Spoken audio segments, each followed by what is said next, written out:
ବର୍ତ୍ତମାନ ଆମର ଧପଳ ସମ୍ବନ୍ଧରେ ନାଟକ ଆମ ବିଦ୍ୟାଳୟ ପୁଣି ହସିଲା ବର୍ତ୍ତମାନ ପରିବେଷଣ ହେବାକୁ ଯାଉଛି। ତେଣୁ ସମସ୍ତଙ୍କୁ ଅନୁରୋଧ ଶାନ୍ତି ଶୃଙ୍ଖଳା।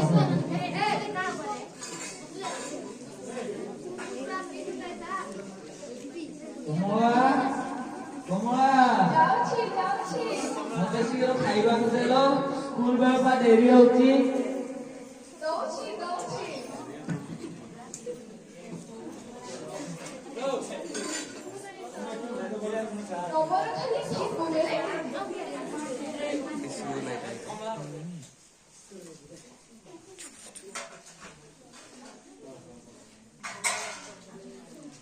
ଓହୋ ତମେ ବୁଝିବ ଆଜି ମୋର ସ୍କୁଲ ପାଖ ଗାଁକୁ ଟିକେ ଯିବି।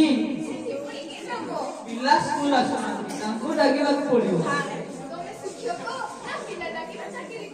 ତମେ ବୁଝିପାରିବନି। ଶରୀର ଗୋଟିଏ ଜାଗାରେ କ୍ଷତ ହେଲେ ଯେପରି ସାରା ଶରୀର କଷ୍ଟ ହୁଏ, ସେହିପରି ଗୋଟିଏ ପିଲା ସ୍କୁଲ ନ ଆସିଲେ ମତେ ମଧ୍ୟ କଷ୍ଟ ହୁଏ। ସେଇ ପିଲାଙ୍କ ପାଇଁ ପରା ଆମ ପରିବାର ଚଳୁଛି। ଆରେ ମୋ ଚଷମା କାହିଁ? ଆରେ ଆରେ ମୋ ଚଷମା କାହିଁ? ଓହୋ ତମେ କିଛି ପାଇବନି। ହଉ ମୁଁ ଆସୁଛି, ଆଜି ଆସିବା ଟିକେ ଡେରି ହେଇପାରେ।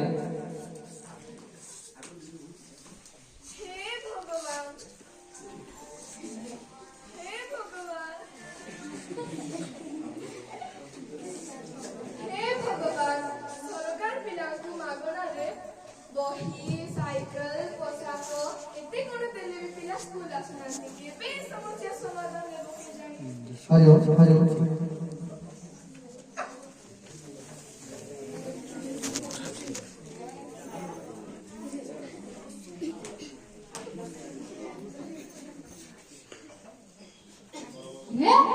ଆମ सोनिया ना किए सोनिया अरे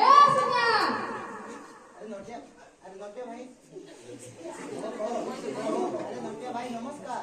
नमस्कार टांगे टांग्या अरे कामचा अरे मारलो माने आउ जीबी के पुष्परबा आछी तो जगजरे दीटा काठ आनिबी। जा जा अरे गोजो आछी तो काट आनिबू।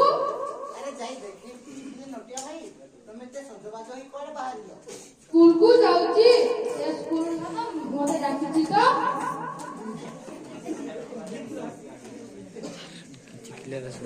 ओ आज गोटे महापुरुष आउ से मास्टर कुछ काम धंदा नाही ना कोन ते डाकिची नाही हो आम गारू देखला स्कूल जाना से सेति भाई होय रे सोनिया भाई तो जो स्कूल जाउची तो से जदी स्कूल जीवो घर काम के करिवो पिलांकु के धरिवो हमर से पाठन कोन मिलिवो ए मूर्ख गुणा तू बुझाई हेबो स्कूल को न जिबा बड़ रोग आनी सोनिया बाहर देखिलु किए आछी से मास्टर ना किए अरे सते तो आसन तो सर मु तो बाहर दिली आ नमस्कार सर नमस्कार आज स्कूल अछि ना नाही ଅଛି।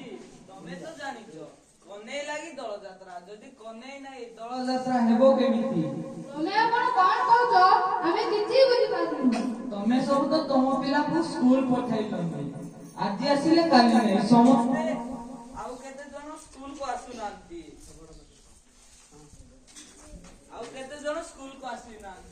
ମୁଁ ସ୍କୁଲ ଯାଇ କି ଲାଭ? सोनिया ତମ ଝିଅ ସ୍କୁଲକୁ ଯାଉଛି? हां सर से जदी सब दिन स्कूल जीवो पिलांकु के धरिवो घर काम के करिवो ତମ ଭଳିଆ ବହୁ ଲୋକ ନିଜ ପିଲାର ଭବିଷ୍ୟତ ନିଜେ ନଷ୍ଟ କରୁଛନ୍ତି। ଜାଣିଛ ତମ ଝିଅ କେତେ ସୁନ୍ଦର ଗୀତ ଗାଏ, କେତେ ସୁନ୍ଦର ପାଠ ପଢେ। अरे से पाठर हमर कोन मिलिवो झियो झियो पिला घर काम कोले हैला सर एମାନଙ୍କୁ ବୁଝାଇବ କିଏ? ଧୈର୍ଯ୍ୟ ଧର ନଟିଆ, ସମସ୍ତେ ନିଶ୍ଚୟ ବୁଝିବେ। ହଁ ହରି ଘର କିଏ ତାଙ୍କ ପୁଅ ଝିଅ ବି ସ୍କୁଲ ଯାଉନାହାନ୍ତି। ମୁଁ ଦେଖୁଛି ସାର୍।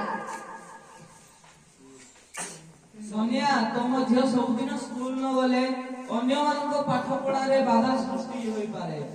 ତୁମ ଝିଅକୁ ତୁମେ ସବୁଦିନ ସ୍କୁଲ ଛାଡ଼। ହଉ ସାର୍ ଆପଣ ଯଦି କହୁଛନ୍ତି ମୁଁ ନିଶ୍ଚୟ ତାକୁ ସ୍କୁଲକୁ ପଠେଇବି। ଯାଉଛି ବର୍ତ୍ତମାନ ତାକୁ ଡାକିକି ଆଣିବି। ଧନ୍ୟବାଦ सोनिया। ହଉ ସାର୍ ଏବେ ଗଲି ଏବେ ଆସିବି।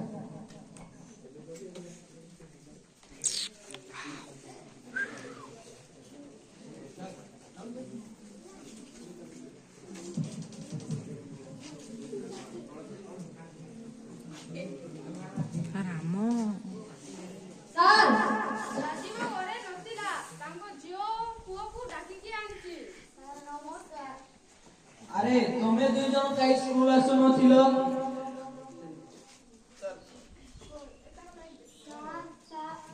ସାର୍ ଆମ ଘରେ ମତେ ସ୍କୁଲ ଛାଡୁ ନଥିଲେ।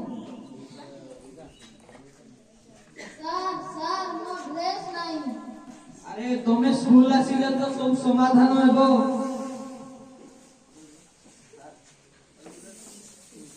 ସାର୍ ଏ ଦେଖନ୍ତୁ ମୋ ଝିଅ ଆସିଛି, ସେ ଏବେ ସ୍କୁଲ ଯିବ, ମୁଁ ତାକୁ କେବେ ଏବେ ମନା କରିବି ନାହିଁ।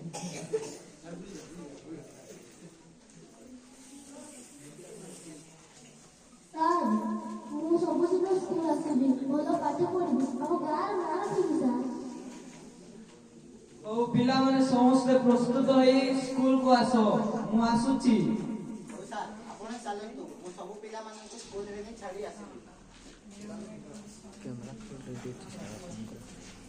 ଆମେ ସବୁଦିନ ସ୍କୁଲ ଆସିବୁ, ଭଲ ପାଠ ପଢିବୁ, ଭଲ ମଣିଷ ହେବୁ।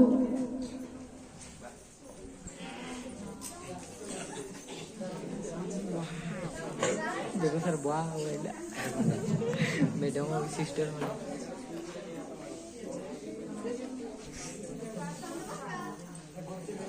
ଆଚ୍ଛା ପିଲେ ଦେଖିଲ କିଏ ଆସୁଛନ୍ତି? ହଁ ସାର୍ ଏମାନେ ଆମ ସାଙ୍ଗ, ବହୁତ ଦିନ ହେଲା ସ୍କୁଲକୁ ଆସିନଥିଲେ। ହଁ ଆମେ ଆଜି ବହୁତ ଖୁସି, କେତେ ଦିନ ପରେ ଆମ ସାଙ୍ଗମାନେ ସ୍କୁଲ ଆସିଲେ। ତୁମେ ଭଲ ହେଲା ତ ସ୍କୁଲକୁ ଆସିଗଲୁ, କେତେ ଦିନ ହେଲା ସ୍କୁଲକୁ ଆସିନଥିଲୁ ଯେ ଆମକୁ ଜମା ଭଲ ଲାଗୁନଥିଲା। ହଁ ସ୍ନେହା ବହୁତ ଦିନ ହେଲା ତୋ ଗୀତ ଶୁଣିଲୁ, ଭଲ ହେଲା ତୁ ସ୍କୁଲ ଆସିଲୁ। ଓ ପିଲାମାନେ ଡ୍ରପ୍ ଆଉଟ୍ ପାଇଁ ଆମର ଯୋଉ ସବୁ ଅସୁବିଧା ହୁଏ ସେ ବିଷୟରେ ମୁଁ ଗୋଟିଏ ନାଟକ ଲେଖିଦେଇଛି। ତୁମେ ନିଜ ନିଜ ରୋଲ ନେଇଯିବ, ଆସନ୍ତା କାଲି ଏହା ପରିବେଷଣ ହେବ।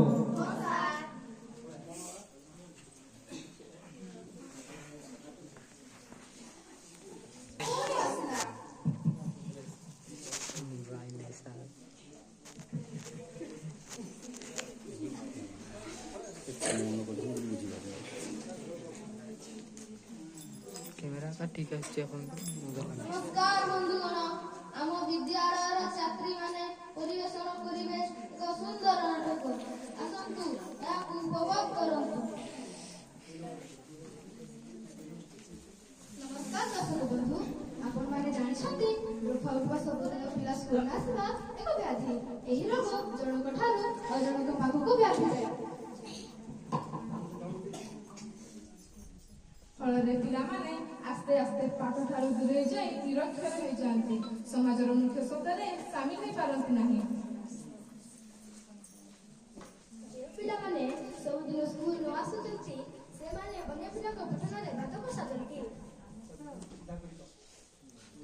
ପ୍ରଭାବ ପାଇଁ ପୁଅ ଓ ଝିଅମାନେ ଭବିଷ୍ୟତରେ ଅଶିକ୍ଷିତ ହୋଇ ନିଜର ସ୍ୱାସ୍ଥ୍ୟର ଯତ୍ନ ନେଇପାରିବେ ନାହିଁ, ସେମାନେ ବାହାର ଦୁନିଆ ଦେଖିପାରିବେ ନାହିଁ।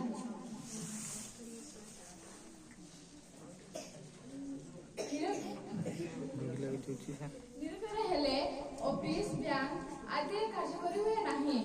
ଦରଖାସ୍ତ ଲେଖିବା, ଫର୍ମ ପୂରଣ କରିବା ପାଇଁ ଅନ୍ୟ ଉପରେ ନିର୍ଭର କରିବାକୁ ହୁଏ।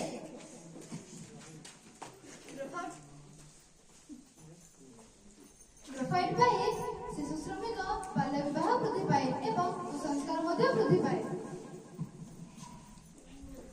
ପ୍ରୋଫାଇଟ୍ ପାଇଁ ଭବିଷ୍ୟତରେ ନିଜର ରୋଜଗାର କମିଯାଏ, ନିଜର ଭବିଷ୍ୟତ ସଂକୁଚିତ ହୋଇଯାଏ।